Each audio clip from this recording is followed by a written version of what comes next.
Two dams burst in Inner Mongolia. Is corruption to blame?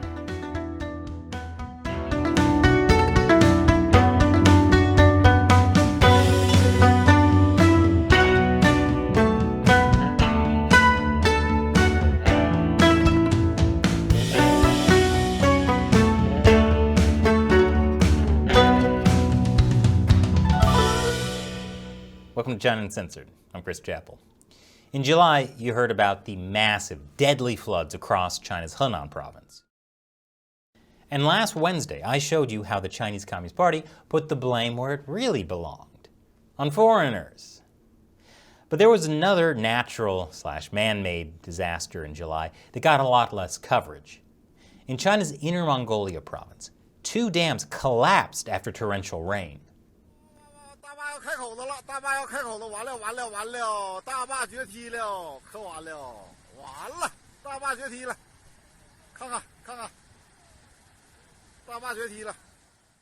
Yes, we see it.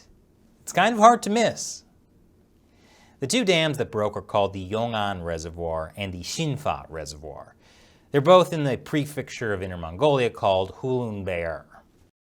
The local government reported on WeChat that everyone living downstream was safely evacuated. Over 16,000 people were affected, but no casualties were reported. Thank goodness no one died, according to government officials who would otherwise be held responsible. Videos shared online show water drenching houses and destroying farmland.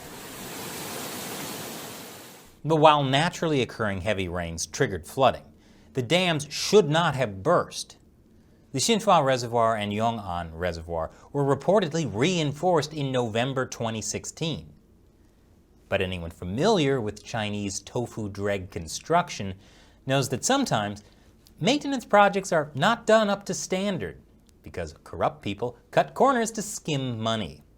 And anyone familiar with Chinese inspections knows that sometimes the inspectors can be bribed to look the other way.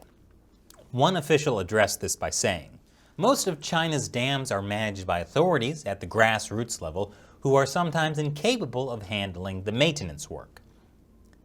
Right, incapable is the word. And on top of that, some of the dams in China are just really old. The same Chinese officials said more than 80% of the dams in China were built from the 1950s to 1970s, and many of them have exceeded their design service life. Why not just fix or replace them? Well, according to China's Deputy Water Resources Minister, a lack of financial resources means that nearly a third of the total number have not had mandatory safety appraisals completed.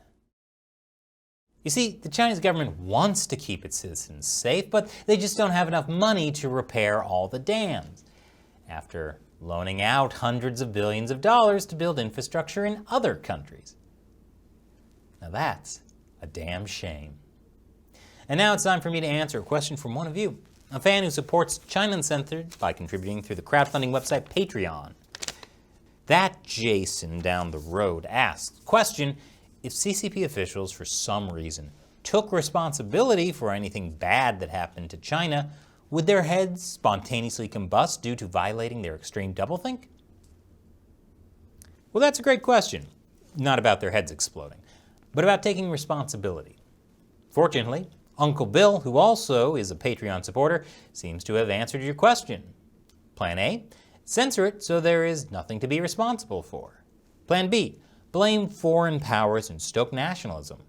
Plan C, blame a group of citizens and crush dissent. Plan D, blame local government and save face. As you see with so many plans, there is never a reason to take responsibility. That's a good answer. In 7 decades of ruling China, the Chinese Communist Party has never taken responsibility. As you saw in this episode, one government official chose Plan D and blamed local officials for being incapable of handling the repair work. Even when Chinese state-run media finally admitted the Cultural Revolution of the 1960s was a total mistake, all they were saying is that it was a mistake. It's easy to blame Mao's Gang of Four since they're all dead now. Those people 50 years ago, they made mistakes. But this admission is still within Plan C, blame a group of citizens. The Chinese Communist Party itself could never actually be responsible. I mean, how could communist ideology ever push people to torture and murder each other? Ridiculous. Thanks, Jason, for your question and your support, and Uncle Bill for answering it for me. And also a big thank you to everyone who supports China Uncensored on Patreon. We could not do this show without your direct support, since so many of our episodes get censored or demonetized. If you're interested in supporting us, head over to patreon.com/China Uncensored. You'll get a bunch of cool perks, including the chance to have me answer your questions on the show. Once again, I'm Chris Chappell. See you next time.